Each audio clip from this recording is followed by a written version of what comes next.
as murderer of human history, responsible for 80 million murders during his reign of terror, roughly 25 years. The only good thing I say, since my ex-wife and I adopted a little girl from China, is that at least Mao didn't murder my daughter's forebears before they had a chance to procreate.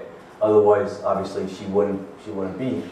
So that's looking at it from purely selfish parental perspective. Still, 80 million murders in 25 years. That is just unbelievable. Now, Mao, of course, repressed all intellectual dissent. He was a hardcore Marxist. There was no private property, no freedom of speech, no entrepreneurial initiative, caused massive destitution and a famine so pervasive that by the end of his reign in the mid-1970s, hundreds of millions of Chinese were subsisting on less than $1 a day.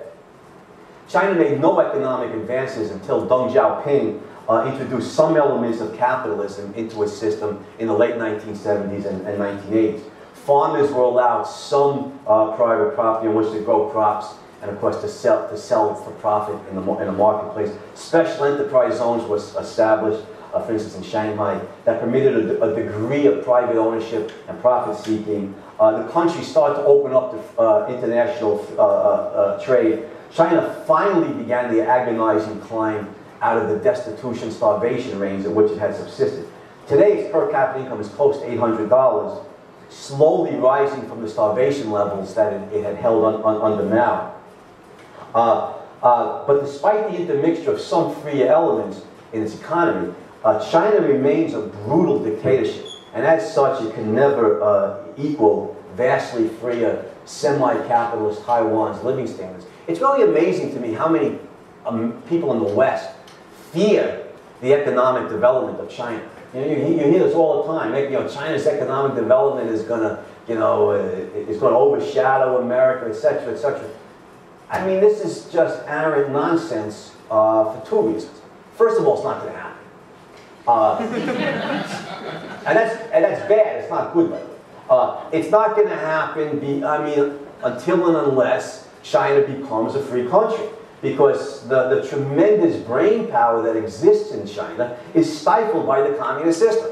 They need political economic freedom. Now the second point, of course, is if China ever gains political economic freedom, which I think will probably take a revolution, although you never know. I mean, we saw the Velvet Revolution. I'm old enough to remember, 1989, right, when the communist system just collapsed across Eastern Europe, bloodless in every case except Romania. And the Soviet Union collapsed, a couple of years later. Who knows? Maybe China can move towards freedom, not as the former Soviet Union did. There's nothing free there. But many of the former states of the Soviet Empire, Poland, the Czech Republic, Hungary, of course, have moved to much greater freedom, individual rights and capitalism, and their living standards are vastly higher. Maybe we can see that China.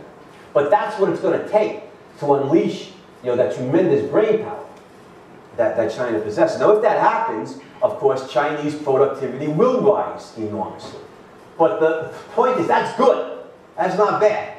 That's good, because what that means is, assuming you have international free trade and you could, you trade back and forth from country to country, what that does is it increases the supply of consumer goods. So if we had international free trade today, for example, and the Japanese could import cars here without having to pay tariffs, what that means is there'd be more cars available in the United States, the supply of automobiles increases, and of course the supply of automobiles increases relative to the demand for automobiles, the price comes down, real wages rise, and you get more bang for your buck. So the increased Chinese productivity would benefit us, just as increased Japanese productivity benefits us, just as the immense productivity of the United States benefits peoples all over the world. So it's ridiculous to fear Chinese economic development for two reasons. One, it's not going to happen under the communists, and two, if China becomes a free country, and it will happen, that's a good thing. Now, in spite of the pervasive atrocities perpetrated by Mao, the march of global capitalism in Asia could not be halted. Korea, divided in 1945, into freer and totalitarian halves provided extraordinarily difficult conditions and a stern test for the budding capitalist system. For one thing, communist North Korea received the overwhelming bulk of the Japanese-built industry. The freer South got very little. For another, South Korea was devastated by the communist invasion of the early 1950s. The war ended in 1953, and it was not until 1963 that the South's per capita income reached $100. But in the past 40 years, South Korea's economic progress has been extraordinary. Under the influence of Stanford-trained economist Kim Jae-ik, the South Korean government moved toward privatization and diminished state intervention in the 1980s. Today, South Korea's per capita income is in excess of $11,000, an enormous increase over what it was just 40 years ago. By contrast, the communist North is so primitive that satellite photographs at night reveal darkness. There's no electricity. I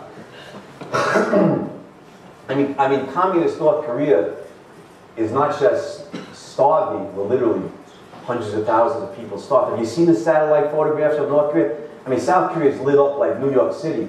Communist North Korea is dark. There's no electricity there. Now, think of the irony of that.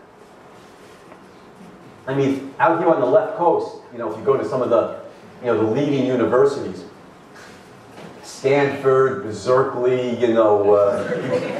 UCLA, you have all of these Asian kids, many of them Koreans, studying electrical engineering.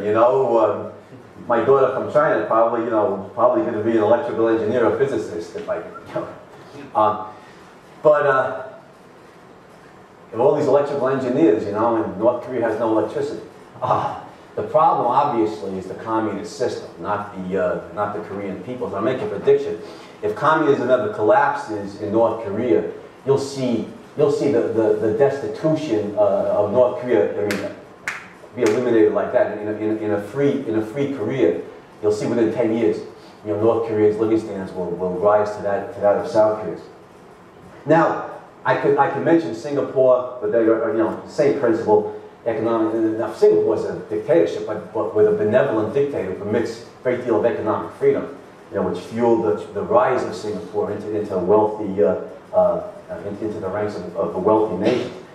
Now, the success of the Asian tigers is a phenomenon of momentous historic significance, for it shows that Western concepts of reason, individual rights, limited government, rule of law, political economic freedom, and capitalism can be successfully established in previously non-Western third world countries.